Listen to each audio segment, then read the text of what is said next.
Magandang hapon sa lahat ng nagmamahal kay Tatay Digong dito sa Liwasang Bonifacio. Woo! At sa lahat ng nagmamahal kay Tatay Digong sa buong Pilipinas na nakikipag-isa sa atin sa hapong ito.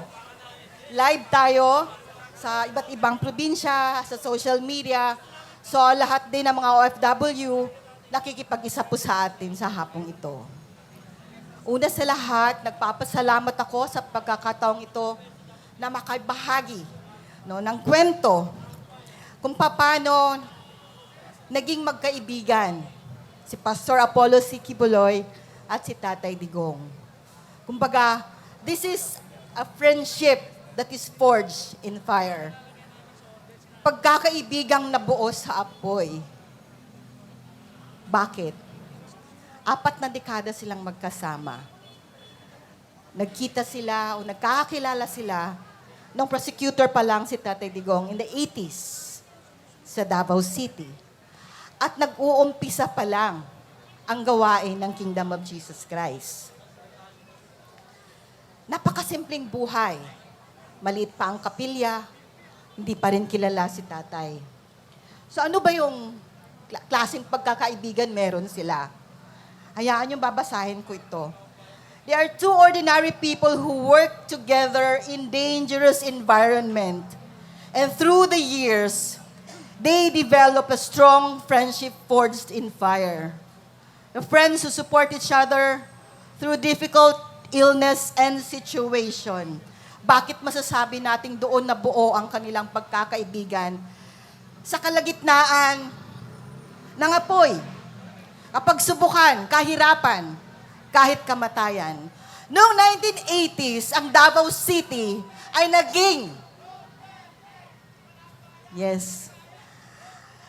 naging laboratory ng CPP, NPA, NDF. Napakagulo. Yung Agdao, kung saan nandoon ang chapel pastor, ay tinawag na Nicaragdao. Araw-araw nagtutumbahan ang mga pulis sa daan. Kasi may mga Sparrow units ang mga CPP, NPA, NDF, NPA pa noon. Ganon ang sitwasyon ng Davao. Itatawag din na Nicaragua, Nicaragdao at Maanagua. Magulo. Walang gustong titira sa Davao City. Dahil takot. May takot. Kahit sa kapilya ni Pastor, may mga pumupunta doon at tinatakot ang mga misyonaryo.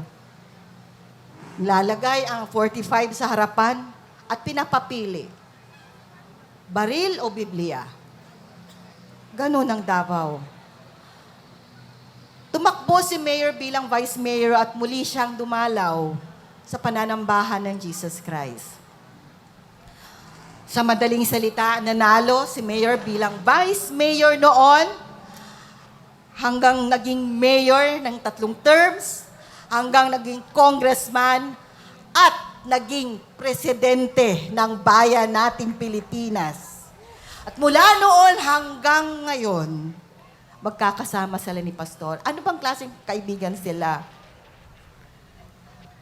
Sabay silang maglaro ng golf. Ganon kasimple ang buhay. Sabay silang nagmo-motor, nagbo-biking, magbi-big bike. At si Mayor din ang nagturo kay Pastor na maging piloto. Piloto silang dalawa. Nag-aral sila para maging pilot. Pero nung mag-solo flight na si Pastor, sabi ni Mayor, Pastor, sabay ako. Dapat nandyan ako. Pero hindi talaga dumating yung panahon na yon. Hindi nakapag-solo flight si Pastor hanggang ngayon. Kasi sabi ni Mayor, Pastor, delikado pag mag-solo flight ka na magpiloto sa aeroplano. Pag bumagsak yon, patay ako sa milyon-milyong members ng kingdom. Hindi nila ako mapapatawad kung mawawala ang pastor nila. So, ganun sila magkakasama. Sa Davao City, sinabi ko ngang magulo. Pero habang umuunlad ang Davao City, umuusbong din ang gawain ng Jesus Christ. Kambal sila.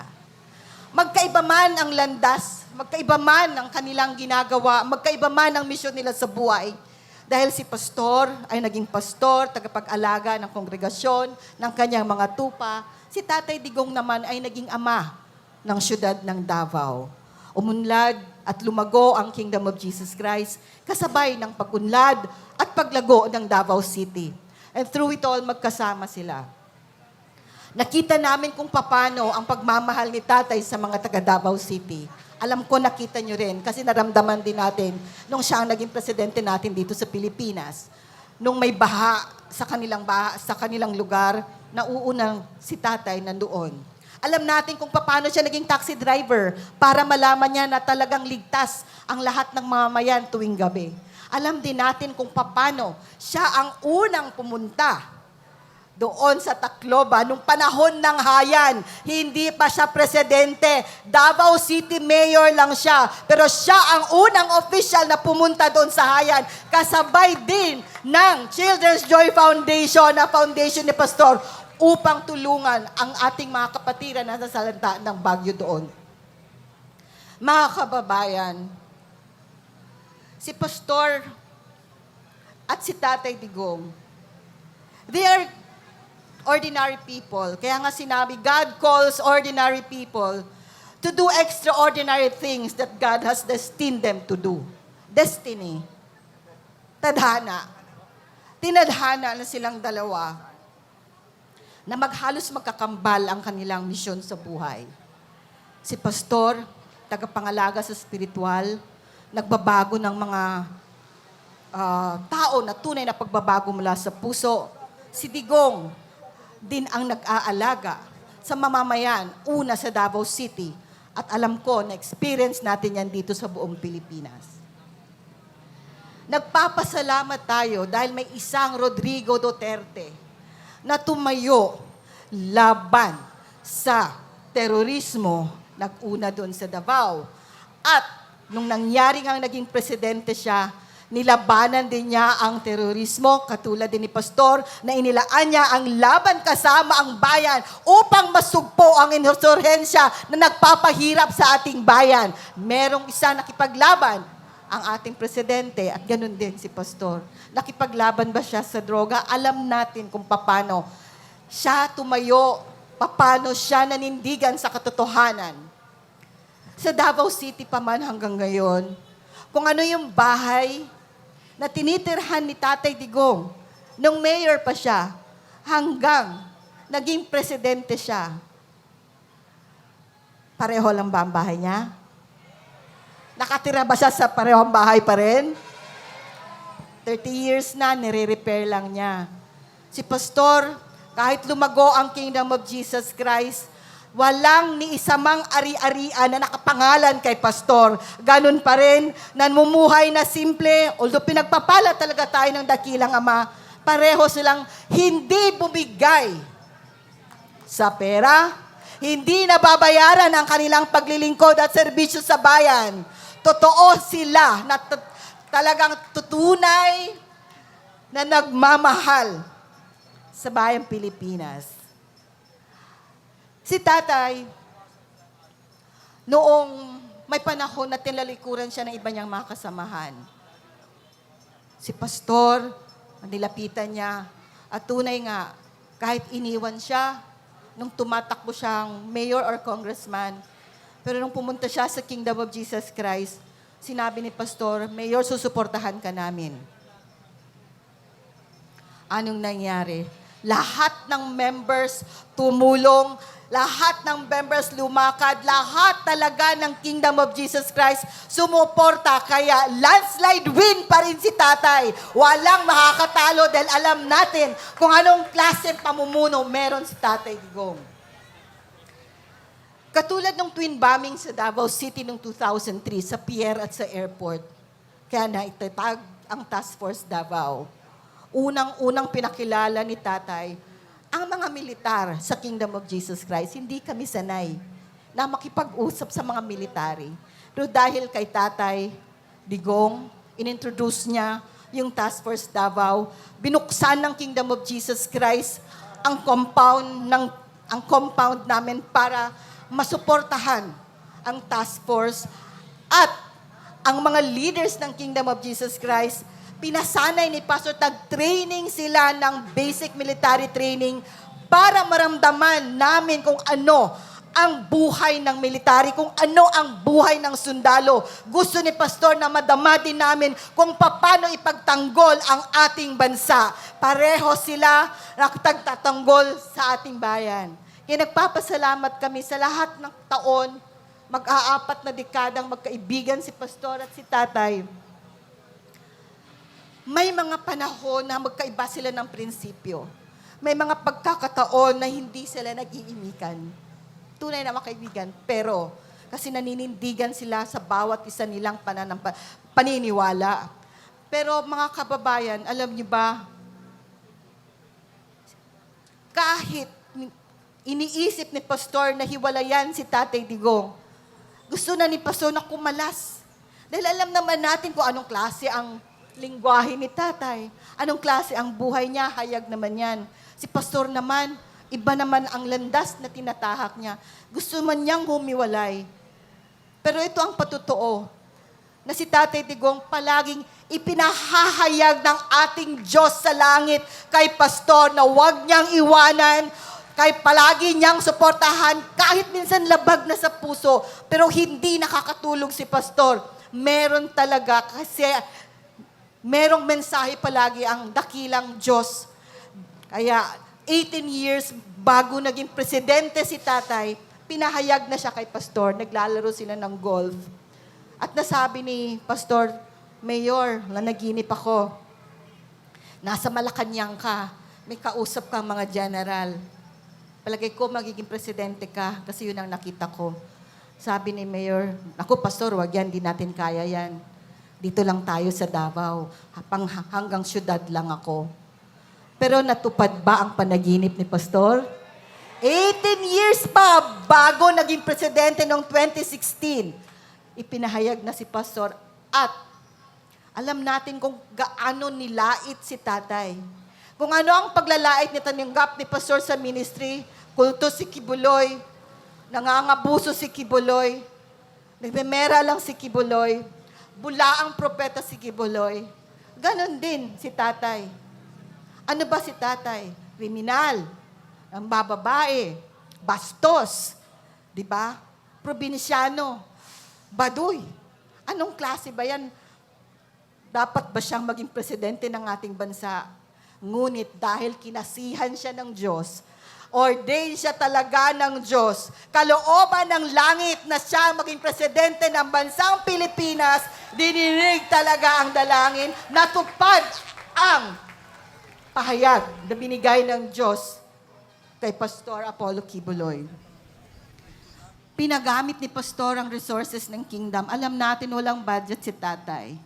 Para marating niya at para makapagkampanya siya sa iba't ibang dako. Pinahiram ni Pastor ang chopper, pinahiram. Nung meeting the advances sa grandstand, magkasabay silang lumisan sa jet ni Pastor. Nandun kami lahat nung paalis na sila papuntang Luneta.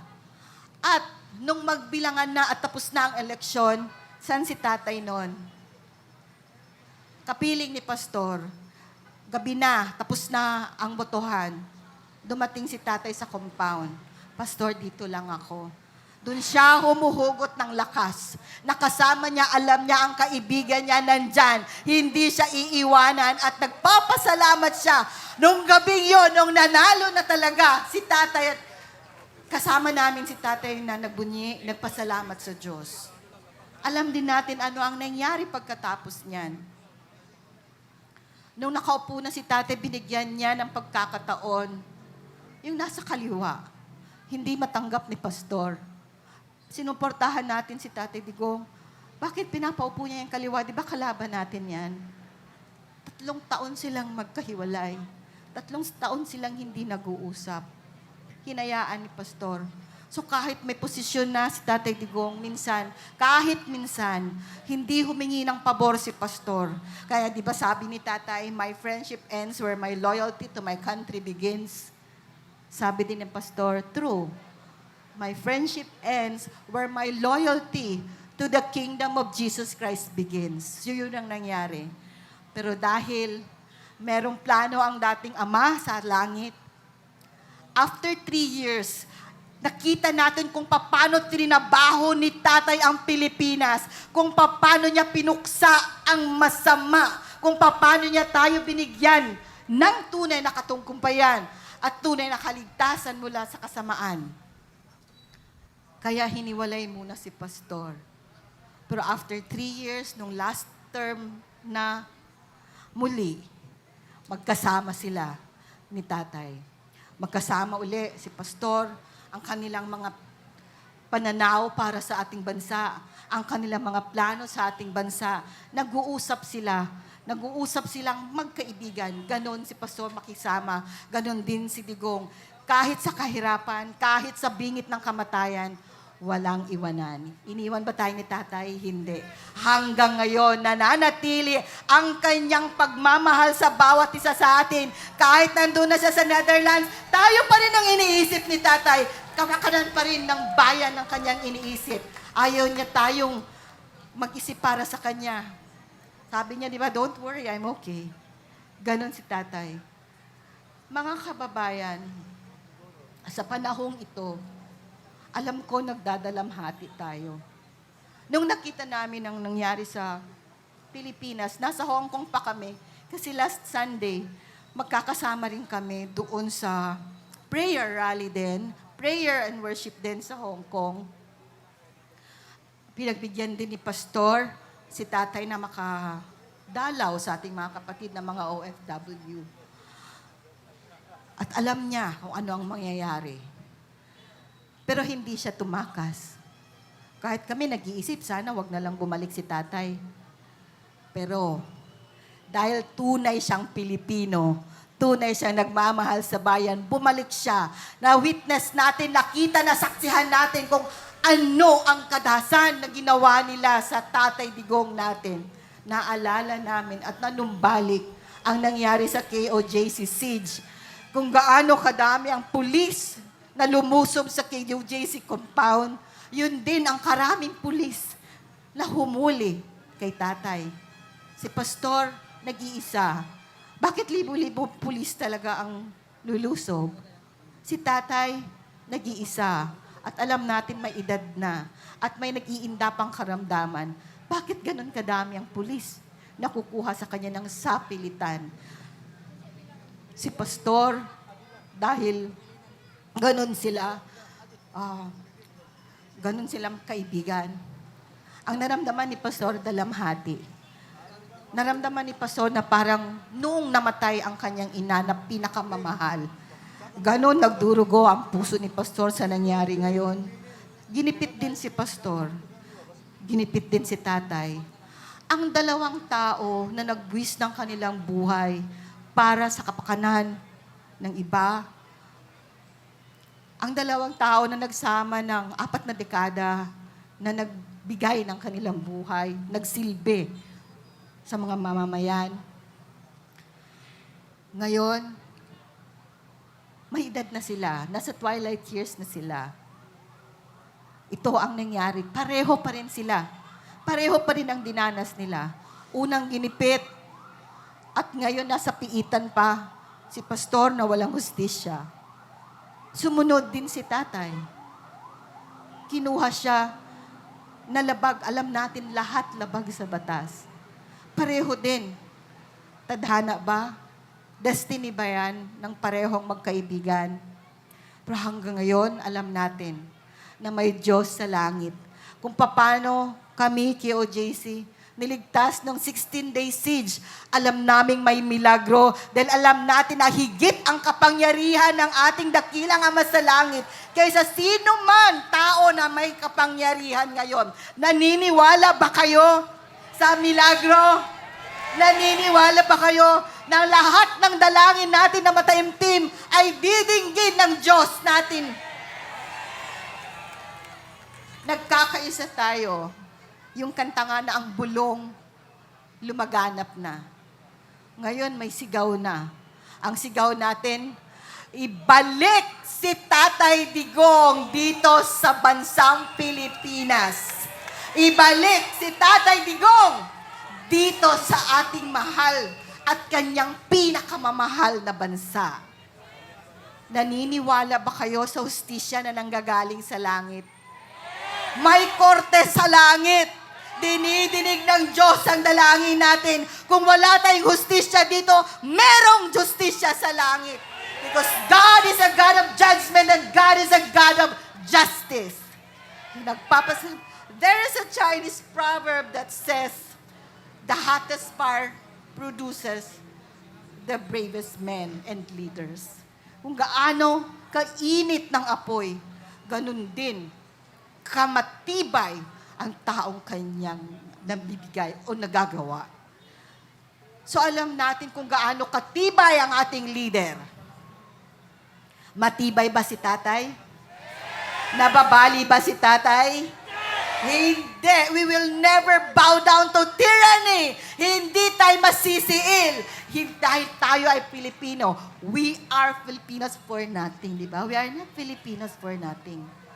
Nakita ng buong sanlibutan kung ano ang ginawa nila kay tatay. Ngayon, bilang mga mamamayang Pilipino, ipakita rin natin sa mundo, kahit may sakit, kahit may dalamhati, kahit may puot, pero nananatili tayong matibay sa ating paninindigan. Nananatili tayong maninindigan sa katotohanan at ipaglaban ang katotohanan. Hindi tayo magugulo dahil pag-ibig ang susi ng lahat. Pag-ibig sa Diyos, una sa lahat, sa bansa at sa kapwa. Yon ang tinuro sa amin ni Pastor kahit nung 16 days siege, alam naming nasa bingit kami ng kamatayan. Pero nasaksihan ng buong mundo kung paano kami tumayo. Wala kaming armas.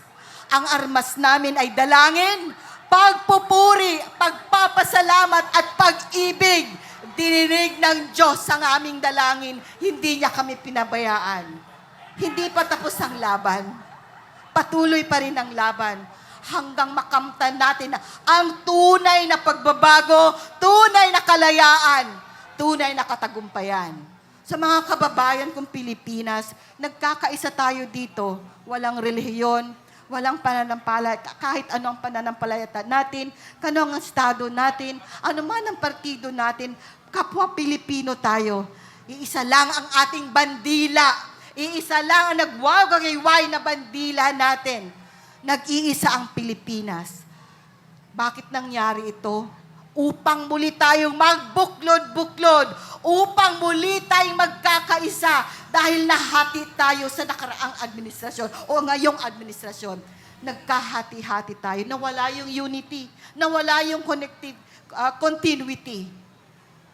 Si Tatay Digong din ang gagamitin upang muli tayong magkakaisa para muling mabuo ang bansang Pilipinas, upang muli tayong magmahalan at magkaisa. Yan din, siya rin ang nag-alay ng kanyang buhay. Alam niya ang mangyayari, pero hinarap niya yan ng buong tapang. Hinarap niya yan dahil mahal niya tayo. Mahal niya tayong lahat. So sa pagkakataong ito,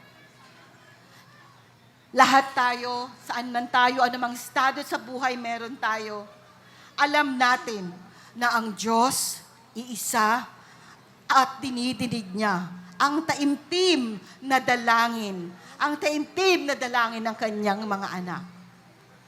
Mananalangin ba tayo, mga kapatid? Mga kababayan? Itataas natin ang ating mga dalangin para kay Tatay Digong, para sa bansang Pilipinas, upang sa madalian, alam natin, tatanggapin natin ang kasagutan. Lahat ng naniniwala na didinggin ng Diyos ang ating dalangin sa hapong ito. Naniniwala ba kayo? Tingnan ko ang kamay ng naniniwala na ang Diyos sa langit hindi natutulog. Nakikita niya ang mga nangyayari at dinidinig niya ang dalangin ng kanyang mga anak. So sa hapong ito, sa unang dalangin, hinilihin ko ang lahat na tumayo bilang paggalang. Ilagay natin ang ating mga sarili sa presensya ng ating dakilang Ama. Dahil alam natin, kung tayo-tayo lang, wala tayong magagawa. Ngunit kung ang kasama natin, ang Diyos na makapangyarihan sa lahat, alam nating magtatagumpay tayo. Sinasabi nga, if God be for us, who can be against us? Are we the side of God? Lahat na nasa Diyos, ang pananampalataya sa lahat ng Diyos, ang ating pag-asa, siya ang magbibigay. So magkaisa po tayong manalangin. Sabayan po ako. Ama namin makapangyarihan sa lahat, ang Diyos namin ng langit at lupa. Ikaw po ang amakda ng lahat, aming Amang Jesucristo. Sa pagkakataong ito, narito po ang lahat ng nagmamahal sa iyo sa ating bansa at lalong-lalo na sa aming pinakamamahal na dating presidente, Pangulo Rodrigo Roa Duterte, na naging mabuting ama sa bansang Pilipinas. Siya ay naglingkod ng tapat sa bayan, tunay na nagmahal sa Pilipino, at binigay niya ang lahat para sa kaiunlad ng bansa. Nilabanan niya ang masama upang maging ligtas kami sa kapahamakan at kriminalidad. Sa likod po ng lahat ng nangyaring pag-alay niya sa kanyang buhay, nasaksihan po namin ang nangyaring karahasan at sa pilitang paghuli sa kanya, kinuha siya sa amin. Kaya ngayon, nagluluksa ang bansa. Ngunit alam namin, dakilang Ama, Diyos namin na makapangyarihan sa lahat, na hindi po ninyo hahayaang mawalang lubusan ang pananalig namin sa batas. Bagamat dumaan man kami ngayon sa panganib at kawalang katarungan, naniniwala kami at nananampalataya na ang inyong kapangyarihan ay mananaig sa aming kalagitnaan. Magkaisa po kaming dumudulog at nananalangin. Naiunat niyo po ang inyong makapangyarihang kamay upang hipuin at proteksyonan at panatalihing nasa mabuting kalagayan at kalusugan sa pangangatawan ang aming mahal na Tatay Digong na nag-iisa ngayon sa Hague, Netherlands sa kamay ng mga banyaga. Nananampalataya kami na makakamit niya at namin ang agarang hustisya at tunay na kalayaan, at higit sa lahat, makakauwi siya na bansa at muli namin siyang makakasama at makakapiling. Diyos namin makapangyarihan sa lahat, sampu ng kanyang mahal sa buhay. Dinadalangin namin na bigyan mo po sila ng kalakasan, magiging matatag po sila sa kanilang dinaranas sa matinding kapagsubukan ngayon. Ingatan mo po si VP Sara, si Mayor Baste, si Congressman Pulong at kanilang mga pamilya at mga anak, at maging si Veronica Kitty Duterte at lahat ng mahal nila sa buhay at ang lahat po na nakapaligid sa kanila na mananatili po silang paglingkuran tunay. Naniniwala kaming dininig niyo po, Ama, ang aming dalangin at tanggap na namin ang kasagutan at milagro. Bagamat may kirot ang aming puso, nananatili kaming mahinahon sa gitna ng unos, sa gitna ng bagyo, dahil alam naming ililigtas mo kami sa kapahamakan mula sa kamay ng kasamaan at kadiliman. At muling masisilayan namin ang pagbubukang liwayway sa tunay na bagong Pilipinas. Sa inyo po ang lakas at sa iyo po nanggagaling ang mga milagro at himala. At alam namin ang iyo pong sakdal na kapangyarihan, ang iyo pong sakdal na kalooban, ang siyang masusunod sa bansang Pilipinas. At maingat po naming binabalik ang lahat ng kapurihan, lahat ng kapasalamatan, lahat ng kulalatian sa iyong dakilang pangalan, aming Jesucristo. Amen. Muli, purihin, pasalamatan natin ang ating dakilang Ama. Pwede bang bigyan natin siyang malakas na palakpak na parang nandito na si Tatay